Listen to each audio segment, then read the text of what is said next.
Hello, good morning. আজ 17ই March. আজ আমরা ঘুরতে যাব। যেই ঘুরতে যাওয়ার অপেক্ষা আমরা প্রায় 3 মাস ধরে করছি। 3 মাস আগে টিকিট কাটা হয়ে গেছে। তো আমাদের গ্রুপে প্রত্যেক দিনই আমরা পোস্ট করি 90 দিন সেই পুজোর মতো, আর মাত্র বাকি 90 দিন, 80 দিন। লাস্ট উইক থেকে প্রতিদিন পোস্ট হচ্ছিল 7 দিন 6 দিন। সেই দিন আজকে এসে গেছে। তো বেরোবো ওই 10:30 পৌনে 11টার মতো। তো আমরা এখন রেডি হয়ে নেব, তারপরে আবার ফিরে আসবো। চলো, টাটা। ঘরের মধ্যে ট্রলি ব্যাগ দেখে দুজন বাইরে এসে বসে রয়েছে। বুঝতে পেরেছে আমরা কোথাও যাচ্ছি। আমাদেরও মন খুব খারাপ। এতদিন তো ছেড়ে যায়নি কোথাও, 3-4 দিন 5 দিনের জন্য গেছি। আর এর দেখো অবস্থা, গন্ধ শুকে ট্রলি ব্যাগের এসে শুয়ে পড়েছে এখানটা। বলেছে আর মাম্মামের সাথে কথাও বলবে না, তাকাবেও না মাম্মামের দিকে।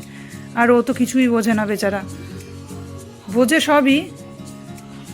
তো বাবা চলে আসবো, তো মাম্মাম চলে আসবো, আমার সোনা ছেলে চলে আসবো, আমরা চলে আসবো। এই তো যাবো আর আসবো। তোমাদের জন্য বিক্কু রেখে গেছি, কাঠি রেখে গেছি, সব খাবে। হ্যাঁ, তোমাদের দুধ তো করবে না, হ্যাঁ আর কত পাবে না, আমরা চলে আসবো বাবা, সোনা ছেলে আমার। তো আজকে একটু আগেই বেরোতে হচ্ছে, কারণ রাস্তাঘাটে নাকি খুব জ্যাম। আজকে একটা পরীক্ষা আছে, আর তার মধ্যে ট্রেনের খুব গন্ডগোল, তার জন্য প্রচণ্ড জ্যাম। তো ভেবেছিলাম 11:15 নাগাদ বেরোবো, তখন 10:45 বাজে। তো জয়ের যে ভাই আমাদের নিয়ে যাবে, ও চলে আসছে। তো ও এসে গেলেই আমরা বেরিয়ে যাব। তো নিচে যাই, বাকি সবার সাথে দেখা করি, বাড়ির লোকের সাথে একটু খাই, খেয়ে দেই বেরিয়ে যাব। তো চলো, রাস্তায় বেরিয়ে আবার দেখা হবে। গাড়ি এসে গেছে, এখন লাগেজ উঠবে। ভাবছি বড় কাকুর বাবাকেও তুলে নেবো, কারণ যতবার আমরা যাওয়ার পর ফোন করবে, তার থেকে নিয়ে যাওয়াই ভালো। এই যে বলছে ফোন করলে ফোনের উত্তর দিবি। একদমই দেবো না, ঘুরতে যাচ্ছি, ফোন ধরবোই না কারোর। ফোন এয়ারপ্লেন মোডে রেখে দেবো। সবাইকে টাটা বলে দিই, টাটা বাই গাইস, বাই শ্বশুর। হ্যাঁ, টাটা টাটা। তো আমরা এখন বেরিয়ে গেছি, এই ব্যারাকপুর চলে এসেছি। আমাদের সবার প্রিয় দাদা বৌদিদের বেরোচ্ছি। আর একজনের জন্য আমাদের খুব আজকে মনটা খারাপ, সেটা হচ্ছে রন। এই রন প্রত্যেকবার এখান থেকে ওঠে, তো এবার ওর কাজের জন্য এবার যেতে পারছে না। তাই আমাদের খুব মন খারাপ, আর সারা ট্রিপে ওকে খুব আমরা মিস করবো। এখন আমরা যাচ্ছি সোদপুর আমার দাদা বৌদিকে তুলতে। তো সোদপুরে গিয়ে চলো দেখা হবে। সোদপুর এসে গেছি, গাড়ির থেকে একটু নামলাম, বাড়ি যাচ্ছি। বাড়িতে গিয়ে দাদা ভাইদের নেবো, তার থেকেও বড় কথা মাকে একটু টাটা করবো, বাবাকে একটু টাটা করবো, তারপরে সবাই মিলে একসাথে হাওড়া যাবো। এই আমাদের জার্নি শুরু হলো। এই দাদা ভাইদের নিয়ে নিয়েছি আমরা, শুধু গাড়িতে তোলা বাকি দাদা ভাইদের। মা টাটা। মা কান্নাকাটি করো না কিন্তু। হ্যাঁ, ও একটা জিনিস দেখানো হয়নি, এই আমাদের মাকুন্দকে কালকে চুল কাটতে গিয়ে একটু গোফো কেটে এসছে, একটু দেখা মক্কা। এখন লাগেজ তোলা চলছে, সব আগের লাগেজ নামিয়ে এখন পরপর সাজিয়ে গুছিয়ে তোলা চলছে। প্রচুর লাগেজ, তাই কোথায় তোলা হবে বোঝা যাচ্ছে না। হ্যাঁ, একই কালার, দুজনের একই কালার, একই। প্রচন্ড এক্সাইটেড আমরা এখন। কতক্ষণ আবার হাওড়া পৌঁছাবো, আর গিয়ে ওখানে গিয়ে কাউকাসালি শুরু করব। বাবা, এ তো মনে হচ্ছে এরকম, এর উপরে কি বঙ্কাকে বসিয়ে দেবো, ভাল লাগবে দেখতে। বঙ্কার ড্রেসের সামনে ম্যাচিং আমাদের ট্রলিগুলো। আর যতটা ভেবেছিলাম জ্যাম হবে, ততটা কিন্তু রাস্তাঘাটে জ্যাম নেই, তাই অনেক তাড়াতাড়ি আমরা হাওড়ায় পৌঁছে গেলাম। আমরা হাওড়াতে। তো এখন লাগেজগুলো সব নামাই, তারপরে ওই পারে যেতে হবে স্টেশনে। স্টেশনে অলরেডি চলে এসছে আমাদের আরও 2 বন্ধু, বুম্বার মানি। তো ওদের সঙ্গে ওখানে গিয়ে দেখা হবে। ম্যাডলি আর প্রসেনজিৎ তো এখনও আসেনি। পিয়ালিরাও ঢুকছে, পিয়ালিরাও আসছে, এসে গেছে হয়তো। আমাদের পেছনই প্রায় ছিল। আমাদের প্রায় ট্রেন এখনও 2 ঘন্টা দেরি আছে। আমরা একটু তাড়াতাড়ি চলে এসেছি রাস্তাঘাটে জ্যাম বলে। তো আমরা এখন এই ওয়েটিং রুমটায় যাচ্ছি, দেখা যাক জায়গা আছে নাকি। একটুখানি জিনিসপত্র রেখে বসবো, জয়রা একটু লাঞ্চ করবে। তো দাদাভাই এখানে টিকিট কাটছে, টিকিট কাটা হয়ে গেলেই আমরা ভিতরে ঢুকে বসবো।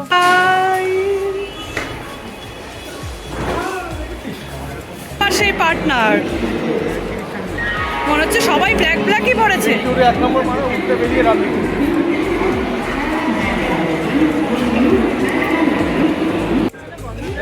এই যে মেয়েরা বসে থাকলেই কি হয়, গসিপ শুরু। আর মেয়েদের ম্যানেজমেন্টের ম্যানেজারকে এই যে সব থেকে বেশি গসিপ করে, সবচেয়ে বেশি গসিপ মাস্টার। দেখো মেয়েদের এখানে কোনো ছেলেরা নেই কিন্তু, কোনো ছেলেরা নেই কিন্তু, শুধু একমাত্র বুম্বা।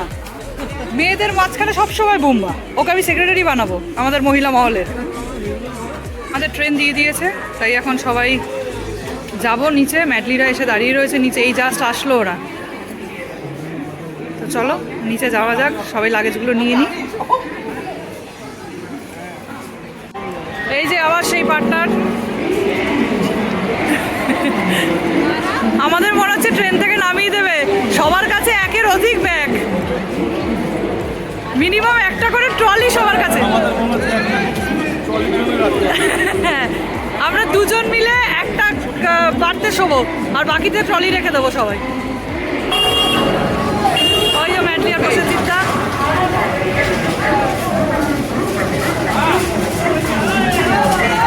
আরে উলালা জিঙ্গা লালা, এই সবার গায়ে নারকেল গাছ। এই যে আমাদের সিট নাম্বার দিয়ে দিয়েছে। এখন যাই, ট্রেন ঢুকেনি বোধহয়, ট্রেন ঢুকছে তো আস্তে আস্তে এগিয়ে যাই পেছনের দিকে। এই আমাদের ট্রেন ঢুকলো, তো এখন যাই দেখি কত দূর হাঁটতে হবে। এখানে কিন্তু আমরা রনকে প্রচণ্ডভাবেই মিস করছি। হাঁটতে হাঁটতে প্রায় এসে গেছি আমাদের বগির কাছে। ওই প্রসেনজিৎটা দাঁড়িয়ে পড়েছে, মানে ওখানটাই আমাদের বগি। বাবা, তো এটা আমাদের বগি। তো চলো দেখে নেওয়া যাক। হ্যাঁ, কোচ খাবো কোচ। চলো আগে ওয়াশরুমটাই দেখে নিই।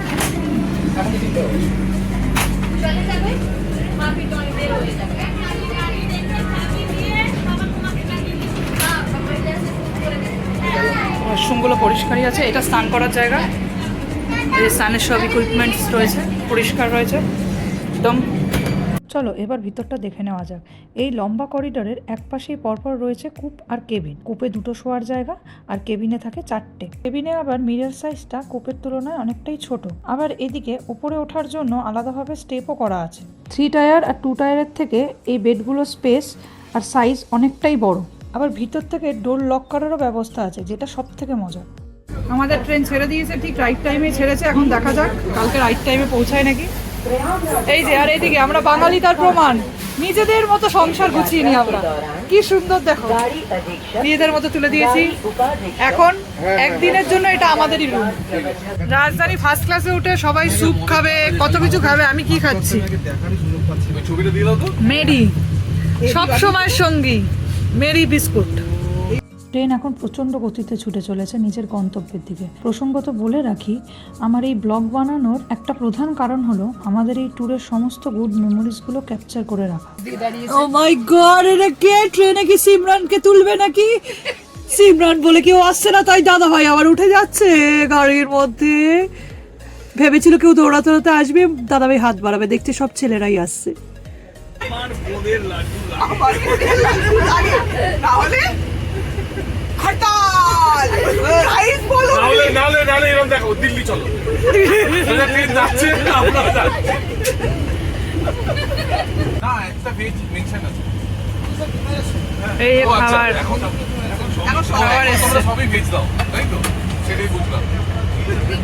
মুনিয়া রানীর খাবার এসে গেছে। মুনিয়া, এতগুলো তুই খেতে পারবি মুনিয়া? এবার খাবার এসে গেছে সবার। পাউরুটিটা খুবই সফট আর এখনই বানিয়েছে। কেমন খাবে মুনিয়া? স্যান্ডউইচ খাওয়া শেষ করে বাইরে তাকাতেই দেখি সন্ধে প্রায় নেমে এসেছে। এই সময় কিন্তু সূর্যের আলোটা পুরো সোনার মতো জলজল করতে থাকে। আমাদের ফটোগ্রাফির ভাষায় এটাকে আমরা বলি ম্যাজিক লাইট। এখন 6:30 বাজে। তো এখন একটা স্যুপের প্যাকেট দিয়ে গেল, স্যুপের প্যাকেট, নর্থ স্যুপের প্যাকেট। এটা মনে হয় বাটার, আর তার সাথে এটার মধ্যে 2টো ব্রেড স্টিক আছে। তো দেখা যাক স্যুপটা বানিয়ে গরম জল দিয়ে। নর্থ স্যুপ তো সবাই খেয়েছি, জানি কেমন হয় খেতে। হ্যাঁ,